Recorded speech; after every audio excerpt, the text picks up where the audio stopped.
তো দেখো বন্ধুরা, আমার রান্নাবাড়ি হয়ে গেছে। রান্না হয়েছে আজকে ভাত, আর হয়েছে কাঁচা টমেটো চচ্চড়ি, তার সাথে কাঁকড়া মাছ। কারা এটা খাও একটু কমেন্ট করে জানিও কেমন হয়েছে। দেখতে পাচ্ছ, তার সাথে আছে হচ্ছে মাংস, মুরগির মাংস একদম পাতলা করে, আর আছে ধনেপাতা।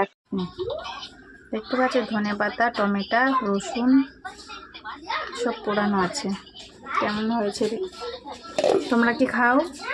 তাহলে কমেন্ট করে জানিও।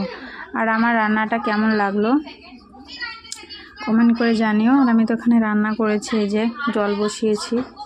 তো চলো বন্ধুরা, বাই, ভালো থাকবে, সুস্থ থাকবে, আমার জন্য